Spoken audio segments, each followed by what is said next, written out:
बहुत बरकत दे and thank you brother Almas. आपकी दुआ के साथ मुत्तफिक हूँ और ब्लेसिंग्स को रिसीव करती हूँ। खुदावन यीशु मसीह के जिंदाबाद बरकत जलाली नाम में आप सबकी सलामती हो। मैं अपने आप को खुदा पाक के ताबिक करती हूँ। खुदावन का जिंदा पाक कलाम आप सबके साथ शेयर करूंगी। खुदावन का शुक्र करते हैं कि उसने एक बार फिर हमें तौफीक अता की कि हम इस प्लेटफॉर्म पे सब बहन भाई मिलके जमा हों और खुदावन के नाम को जलाल दें। और खुदावन इसी तरह पास्टर लतीफ जॉन को बहुत ब्लेस करे और उनकी खिदमत को और ज्यादा बढ़ाए और इस मिनिस्ट्री के लिए हम खुदावन की खास बरकत को चाहते हैं। आमीन। खुदावन का शुक्र हो। आज का जो हमारा टॉपिक है वो है how to practise our faith, कि हम अपने ईमान को कैसे प्रैक्टिस करते हैं। और व्हाट आई थिंक ये मस्ट है कि हम अपने ईमान को प्रैक्टिस में लेकर आए और हम उसकी प्रैक्टिस किया करें, क्योंकि जब तक हम ईमान में वॉक नहीं करते, जब तक हम खुदावन के कलाम को जैसे खुदा का कलाम कहता है कि खुदावन यीशु मसीह की जिंदगी की रोटी और जिंदगी का पानी है, तो खुदावन यीशु मसीह को जब हम एज ए जिंदगी की रोटी रिसीव करते हैं और जिंदगी का पानी एज ए रिसीव करते हैं, तो फिर हम कभी भूखे नहीं होते, कभी प्यासे नहीं होते। उसकी कलाम की बातें हमें सैर और आसूदा करती हैं और हमें ईमान में वॉक करना भी सिखाती हैं। And being a believer it's very important कि हम ईमान में हर वक्त वॉक करें और उन अनदेखी चीजों को उस स्पिरिचुअल रेल्म में देखने की खुदावन हमें तौफीक अता करे जिसमें वो चाहता है कि हम रह के अपनी जिंदगियों को गुजारें। Praise the Lord. खुदावन के जिंदा पाक कलाम में लिखा है, इब्रानियों देखेंगे उसका 11 बाब और उसकी वर्सेस 1 to 3 पढ़ेंगे। Hebrew chapter 11 versus 1 till 3। कलाम मुकद्दस में लिखा है, अब ईमान की हुई चीजों का एतमाद और अनदेखी चीजों का सबूत है, क्योंकि उसी की बाबत बुजुर्गों के हक में अच्छी गवाही दी गई। ईमान ही से हम मालूम करते हैं कि आलम खुदा के कहने से बने हैं, ये नहीं कि जो कुछ नजर आता है जाहिरी चीजों से बना हुआ। आमीन। तो बेसिकली कलाम मुकद्दस में इसको हम ईमान की डेफिनेशन भी कह सकते हैं कि खुदावन का कलाम हमें बताता है कि जो अनदेखा है, जो अनसीन है, दैट इज कॉल्ड फेथ। और उस अनसीन की जब एक बिलीवर उम्मीद रखता है कि जो एग्जिस्ट नहीं करता, खुदावन यहोवा पाक खुदा जिसके कहने से तमाम आलम वजूद में आए, वो हमारे लिए सब कुछ कर सकता है और उस चीज को एग्जिस्टेंस में लेकर आ सकता है। और ये एक बिलीवर का फेथ है। इतनी स्ट्रेंथ, इतना अनसीन चीजों को देखने की उसके अंदर क्या कहना चाहिए कि उसके अंदर चाहत होती है और वो जानता है कि खुदावंद ऐसा करेगा, क्योंकि कलाम मुकद्दस हमें बताता है कि खुदावन के कहने से ये सारा आलम जो है वो वजूद में आया। It means words can create. तो अल्फाज जो हैं वो क्रिएट कर सकते हैं। खुदावन ने यही कुव्वत अपने लोगों में भी डाली है। उनको भी उसने सेम अथॉरिटी और सेम खुदावन ने अपना विजडम उनको दिया है, ताकि उनके कहने से भी सब कुछ क्रिएट हो सके। तो अगर ईमान में चलेंगे और ईमान के थ्रू हम खुदावन की जो अनदेखी चीजें हैं उसको देखना चाहेंगे, जो कि इस बात का सबूत है कि हमने ईमान के वसीले से उन अनदेखी चीजों को रिसीव कर लिया है। हालेलुया। खुदावन का शुक्र करते हैं। तो खुदावन ने इस तमाम दुनिया को, हर एक चीज को खुदावन ने अल्फाजों के थ्रू बोलने से, खुदावन का रूह के वसीले से हर एक चीज वजूद में आई। Praise the Lord. Because spirit of the Lord जब हम बोलते हैं तो definitely without breathing we can not speak. So the breath of the Lord, holy spirit, जब खुदावन ने बोला तो पाक रूह ने उसको एग्जिस्टेंस में लेकर आया उस चीज को। तो फिर खुदावन ने सारी दुनिया को खल्क कर दिया।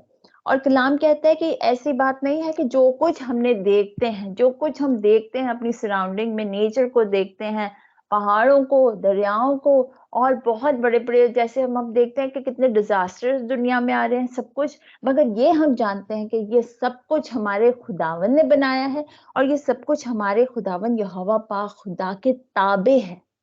हालेलुया। और इसको अपने ताबे में रखने के लिए खुदावन ने भी अपने लोगों को अथॉरिटी दी है।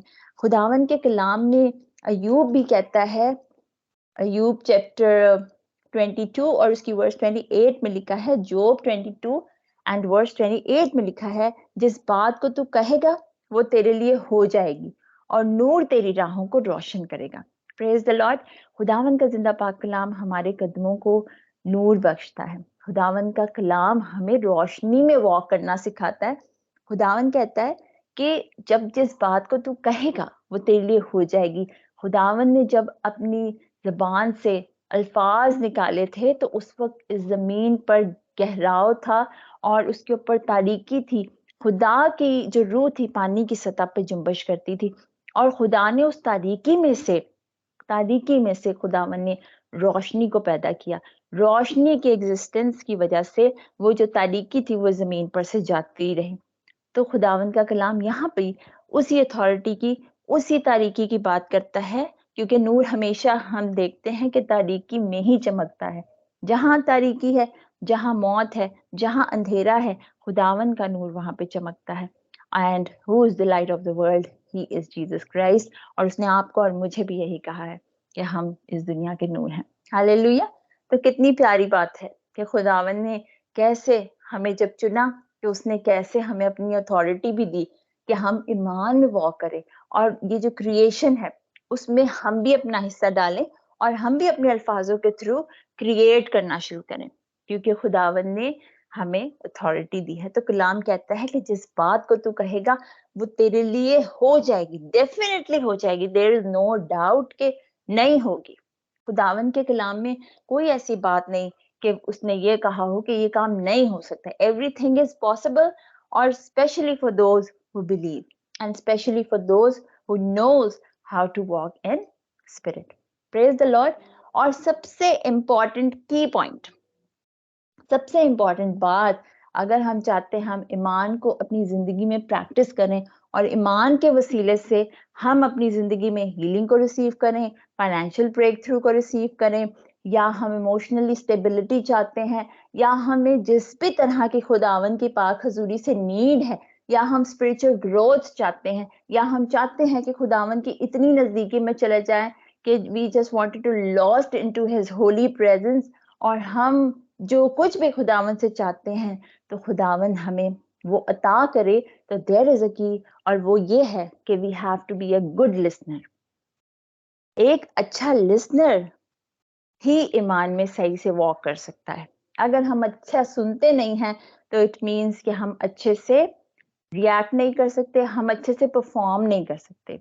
तो वॉक करने के लिए फेथ में सबसे इंपॉर्टेंट है कि हमने सुनना है, हमने सुनने वाले बनना है।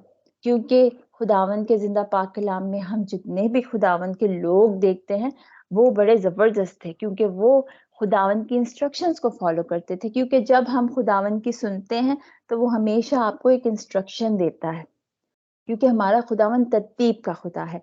वो डिसिप्लिन उसको पसंद है, वो हर चीज तरतीब से चाहता है कि उसके लोग करें। जब वो उनसे बात करता है तो फिर उसके अकॉर्डिंगली वो चाहता है कि वो अपनी जिंदगी को गुजारें, क्योंकि बाइबल मुकद्दस हमें बताती है।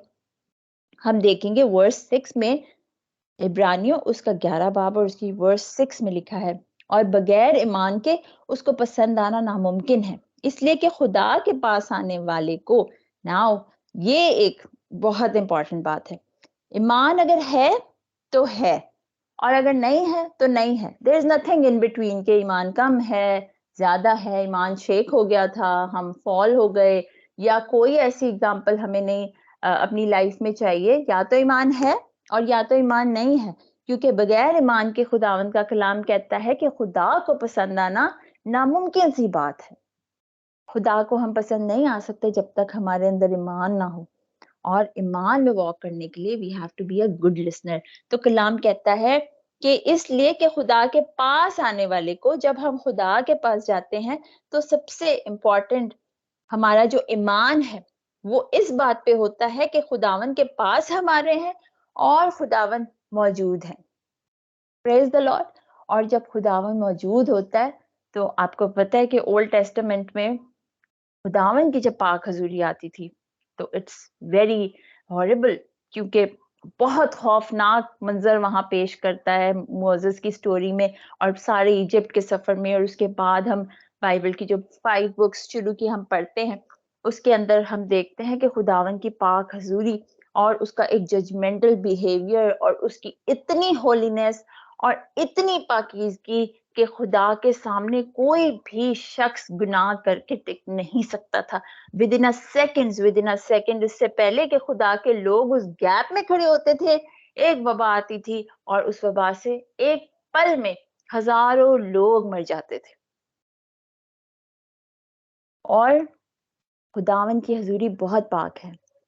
और जब हम खुदावन के पास आते हैं तो हमें ये पता है कि खुदावन मौजूद है, और जब वो मौजूद है तो we have to be very serious in his holy presence. और अगर आप ये बात महसूस कर लेंगे और बड़ी डेडिकेशन के साथ और बड़े सीरियसनेस के साथ आप उसकी हजूरी में हैं और उसको महसूस करते हैं कि वो मौजूद है, तो फिर आप ये भी सोच लें कि जब वो मौजूद है तो वो अपने तालिबों को बदला भी देता है। That is definitely happened in the believers life के जो ईमान रखता है कि खुदावन मौजूद है, क्योंकि खुदावन जब आता है और जहां उसकी मौजूदगी होती है वहां सब कुछ बदल जाता है। वहां इब्लीस का कोई भी काम, कोई भी भले छोटा काम हो या बड़ा काम हो, वो नहीं टिक सकता। हालेलुया। क्योंकि तारीकी में नूर चमकता है और वो हमारा खुदावंद है। Praise the Lord.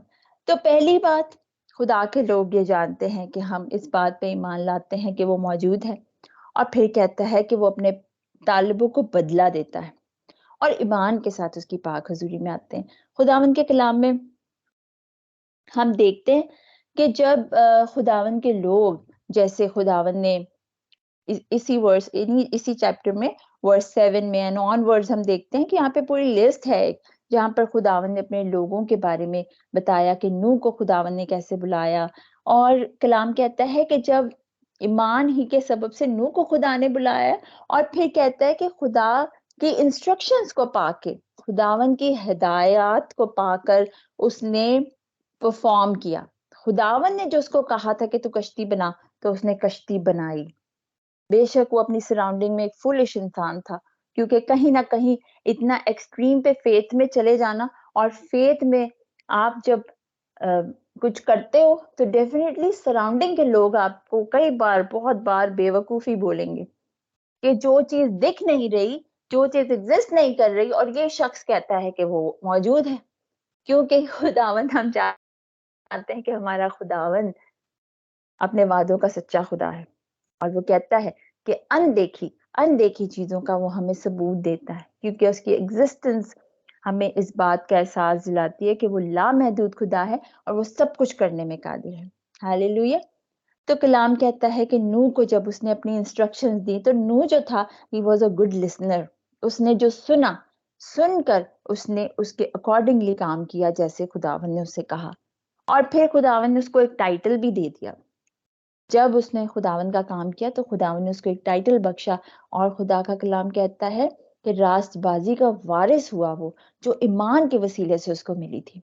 कितनी बड़ी बात है कि रास्तबाजी का वारिस हो जाना, और ये ईमान के वसीले से हुआ था, क्योंकि वो जानता था कि जो जिंदा खुदा है, जो उसने कह दिया है वही वो करेगा। फिर कलाम में मुकद्दस हमें बताता है हनूक के बारे में, कि हनूक को खुदा ने जिंदा आसमान पे उठा लिया था। He was the first man on in the this earth, के जिसको हम कहते हैं कि वो रैप्चर हो गया था। खुदावन ने उसको जिंदा आसमान पे उठा लिया, और किसी को नहीं पता चला कि वो कहाँ गया। और कलाम कहता है कि प्रोफेटिक था, prophetically it happens because Bible मुकद्दस कहती है कि वो खुदा को पसंद आ गया था। तो जो खुदा को पसंद आता है, इसलिए कहते हैं, लिखा है कि बगैर ईमान के उसको पसंद आना नामुमकिन है। तो वो ईमान के वसीले से खुदावंद को पसंद आया था, और जब वो खुदा को पसंद आया तो खुदा ने उसको जिंदा उठा लिया। हालेलुया। और उसका टाइटल ये था कि वो खुदावंद के लिए फेवरेट था। खुदावंद का वो फेवरेट इंसान था इस जमीन पर। तो खुदावंद ने उसको जिंदा उठा लिया, और वो भी एक गुड लिसनर था। और जो गुड लिसनर है, वो भी बिल्कुल डेफिनेटली वो एक गुड स्पीकर भी होता है। जब खुदा उसको तौफीक अता करता है कि वो बात करे, तो डेफिनेटली वो एक गुड स्पीकर भी होता है।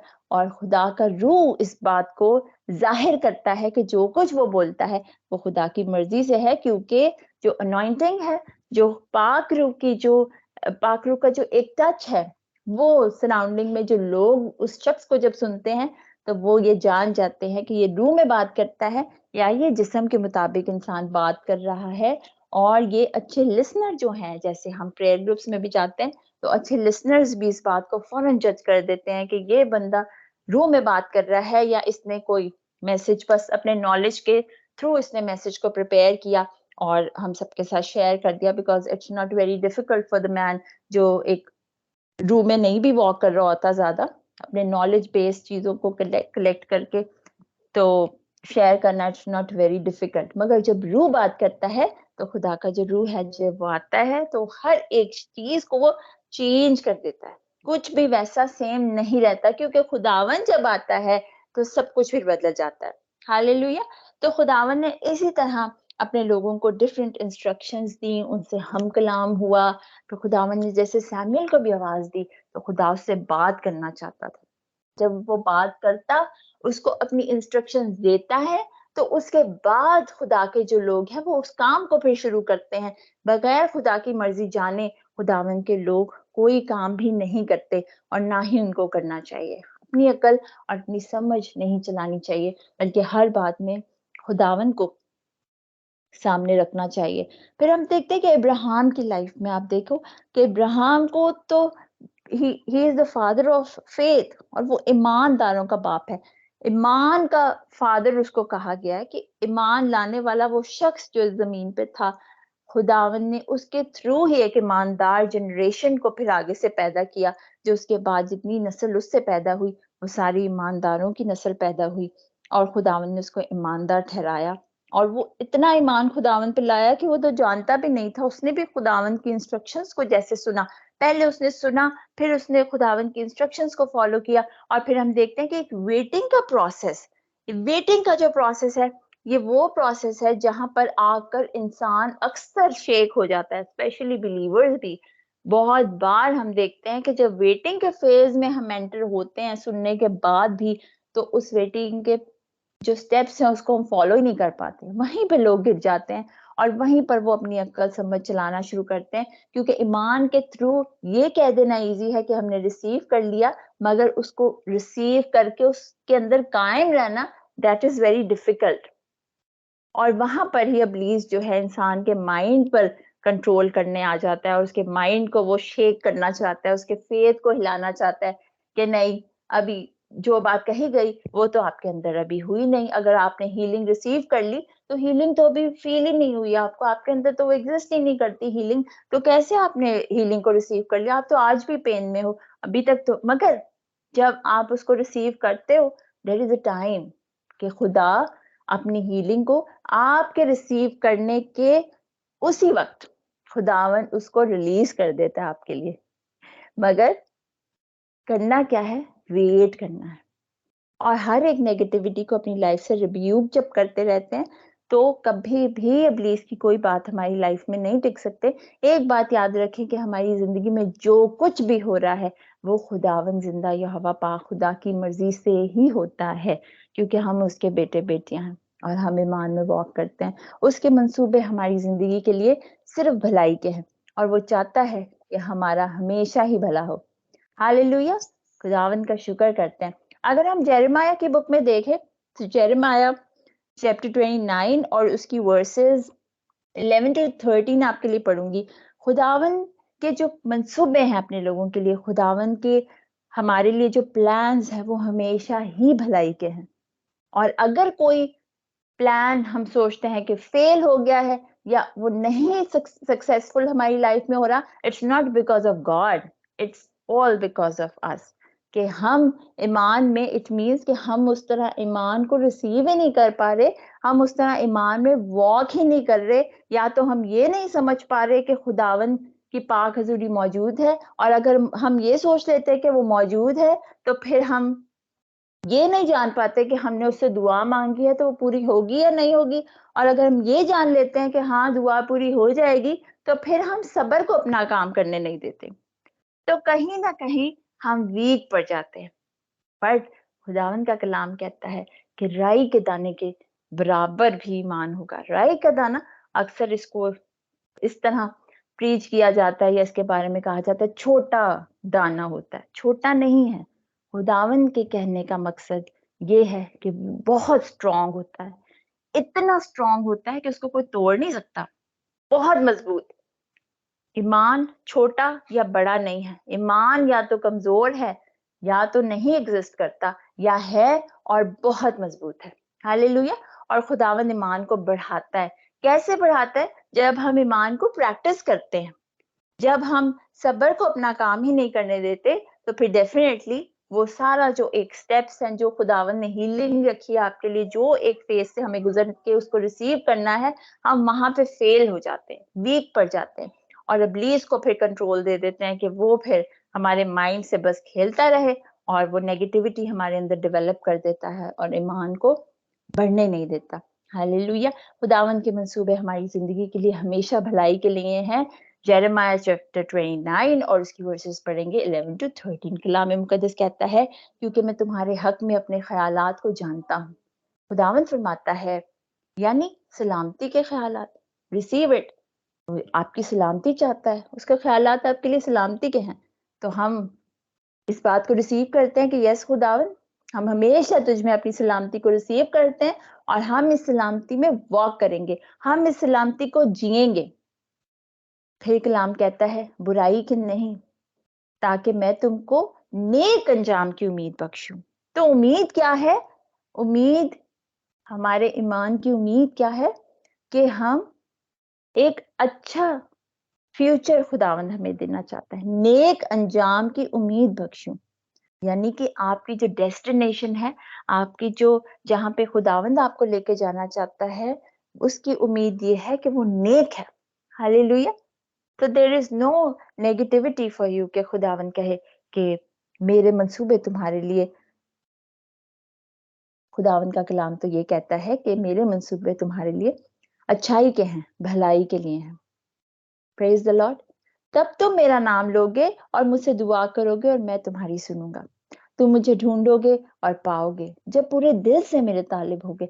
पूरे दिल से खुदावन का तालिब होना, इट मीन्स कि कोई भी हमारे ईमान को शेक नहीं कर पाए, भले वो किसी डॉक्टर की बहुत बुरी सी रिपोर्ट हो, बेशक वो हमारी सराउंडिंग में हमें गिराने वाले लोग हों, अपनी बातों से हमें डिस्करेज करने वाले लोग हों कि अब आपको ये हो गया है तो वैसा हो जाएगा, ऐसा हो जाएगा। क्योंकि ये कौन बोल रहा है? ये इब्लीस बोल रहा है ना। कई बार वो अपने रिलेटिव्स की सूरत में, हमारे बिल्कुल लव्ड वंस, क्लोज वंस की सूरत में उनका माउथ पीस बन के खुदा के कलाम के अगेंस्ट, जो खुदा का कलाम कहता ही नहीं है, हमसे वो ऐसी बातें करते हैं कि अब आपको ये बीमारी हो गई है, ये तकलीफ हो गई है, इसकी डेस्टिनेशन ये है, इस मेडिकल प्रोसीजर से आप गुजर के जाओगे, फिर भी कोई चांसेस नहीं है, मे बी 10% चांसेस है कि आप बच जाओ। तो क्या खुदा का कलाम ये कह रहा है? नहीं, खुदा का कलाम तो कहता है मेरे ख्यालात तुम्हारे लिए भलाई के हैं, सलामती के हैं, अच्छाई के हैं। तो फिर हम उस बात पे कैसे ध्यान दे सकते हैं? No, this is against the word of the God, और ये मेरे लिए नहीं है। अगर आपको ऐसा बोलना है तो आप बोलते रहो, आई rebuke it, I cancel it with the precious blood of the lamb. और मैं अपने आप को भी कवर करता हूँ, क्योंकि खुदावंद का कलाम हमें कहता है कि वो मौजूद है और वो अपने तालिबों को बदला देता है। हालेलुया। और कहता है कि जब तुम ढूंढोगे मुझे तो मुझे पाओगे, जब पूरे दिल से मेरे तालिब होगे और मैं तुमको मिल जाऊंगा। हालेलुया। तो कहता है कि जब तुम मुझे पूरे दिल से मेरे तालिब होगे तो मैं तुम्हें मिल जाऊंगा। और जिसको खुदा मिल जाए, जिसका अजर खुदा हो, जिसको यस्सु मिल जाए, क्या उसकी जिंदगी में किसी बात की कोई कमी है? बिल्कुल भी नहीं है। हालेलुया। तो अयूब की मिसाल हम देखते हैं। अयूब को कहा जाता है बहुत साबिर था। बहुत साबिर अयूब को देखो, साबिर अयूब को देखो। मगर साबिर अयूब अपनी जिंदगी में बेचैन बहुत था। अगर आप अयूब की किताब देखें तो ये बहुत बहुत ही खूबसूरत बुक है, बहुत ही डीप बुक है। इसमें बहुत सारी रेवलेशंस हैं, बहुत कुछ खुदावन का कलाम इसमें कहता है, and one of my favourite book. और थोड़ी डिफिकल्ट भी है, क्योंकि सब कुछ इसमें समझ नहीं आता जब तक खुदा का रूह हमें ना सिखाए। मगर अयूब ये जानता था, दो बातें जानना एक बिलीवर के लिए बहुत इंपॉर्टेंट है, और ये शायद मैं हर बार कहती हूँ अपने हर सर्मन में, कि एक, कि हम खुदावन में कौन है, और दूसरी बात ये कि हमारा खुदावन कौन है। अगर आप ये बात जानते हैं तो आप कभी भी आप गिर नहीं सकते। कोई दुनिया की कुवत, कोई बीमारी, कोई इब्लीस का गंदा मंसूबा कभी भी खुदा के लोगों को नहीं गिरा सकता अगर वो इन 2 बातों को स्ट्रांगली जानते हैं, that who they are in Christ. और जोब ये बात जानता था, और लाख इस बात के कि उसके सराउंडिंग में उसके फ्रेंड्स, उसकी वाइफ उसको कहते थे कि खुदा के अगेंस्ट बात कर दे, इस बात को मान ले कि तू गुनाहगार है, इस बात को मान ले। मगर वो नहीं मानने को तैयार था, क्योंकि वो जानता था कि वो खुदा के साथ कैसे चल रहा था, और खुदावंद ने उसको अपनी पाक हजूरी कैसे दिखाई है, और खुदावंद उससे कितना प्यार करता था। खुदावंद को भी ये बात पता थी कि अयूब कौन है, इसीलिए उसने बड़े कॉन्फिडेंस के साथ उसे इब्लीस के हाथों में दे दिया था, बिकॉज वो जानता था कि मेरा ये बेटा है और ये गिरेगा नहीं कभी, ये ईमान में खड़ा रहेगा। और उसने ऐसा ही किया, उसने सब्र को अपना काम करने दिया, बल्कि वो सब्र, इट वाज वेरी पेनफुल। शायद हम उसको वर्ड्स में डिस्क्राइब भी नहीं कर सकते कि हाउ पेनफुल इट वाज।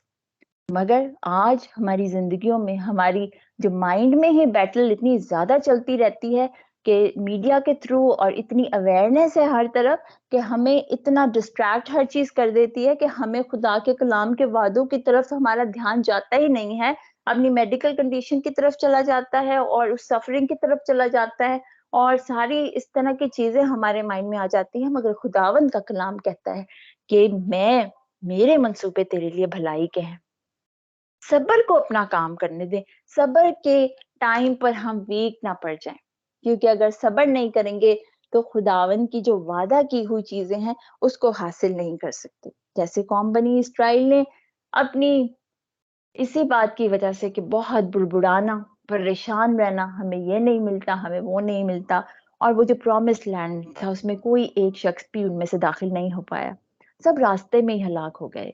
तो हमने रास्ते में हलाक नहीं होना, हमने खुदावंद के कलाम पे ईमान लाना है। हम चाहते हैं कि खुदावंद के हम फेवरेट हो जाए हंडूक की तरह, हम चाहते हैं कि खुदावंद हमें ईमान से भरे, हमारी आने वाली जनरेशंस को विरासत में खुदावंद ईमान दे, जैसे इब्राहिम के वसीले से हुआ, जैसे नूह के वसीले से खुदावंद ने अपना काम किया और राइचसनेस को खुदावंद ने उसकी जनरेशन को दिया। हम भी चाहते हैं कि हमारी विरासत भी ऐसी हो, हम भी चाहते हैं हमारा ईमान का लेवल वो हो कि खुदावंद ये सारी चीजें हमारे आने वाली जनरेशंस को भी दे, और हम ईमान में वॉक करें, अपने फेथ को प्रैक्टिस करें, सब्र को अपना काम पूरा करने दें। इस बात को जान लें कि खुदावंद के मंसूबे हमारे लिए भलाई के हैं। इस बात को जान लें कि यीशु ने सलीब पर हमारे लिए जान दे दी। इट मीन्स कि उसने हमारी सारी तकलीफें भी ले ली हैं। कोई प्रोसेस नहीं है कि हमारी हीलिंग में इतना टाइम लग जाएगा, अभी हमें ये करना है। No, with in a seconds हमारा खुदावंद विद इन अ सेकेंड्स सब कुछ कर सकता है। पलक झपकते ही जब वो हमें वादा दे सकता है कि ट्विंकलिंग ऑफ आई में ही हम रैप्चर हो जाएंगे और हम चले जाएंगे, इतनी बड़ी दुनिया, इतने सारे बिलीवर्स को खुदावंद एक पल में ही उठा के ले जाएगा, तो उससे भी कम टाइम में वो हमें हील कर सकता है।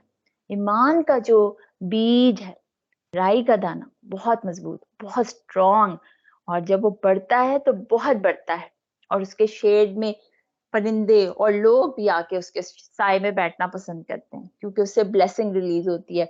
हालेलुया। तो हमारा ईमान भी इतना बड़ा हो और हम फेथ में वॉक करें, और हर तरह की डिस्ट्रैक्शन जो हमारी आस पास हमें आवाजें सुनाई देती हैं सब कुछ बंद कर दे, और बी अ गुड लिसनर। और सुननी किसकी बात है? सिर्फ खुदा के पास की, क्योंकि खुदावन का पाक रूह जब बोलता है तो वो आपको रेमेडी भी बताएगा, वो आपको आपकी बीमारी का इलाज भी दे सकता है, वो आपकी मेडिकेशन भी आपको करवा सकता है, क्योंकि वो बोलता है। कभी खुदावन ने मौका दिया तो we will talk about that कि खुदा का रूह किस तरह हमें ऑब्जेक्ट्स के थ्रू गाइड भी करता है कि हम कैसे हील हो सकते हैं, हम कैसे अपने स्टेप को फॉरवर्ड करें ईमान में।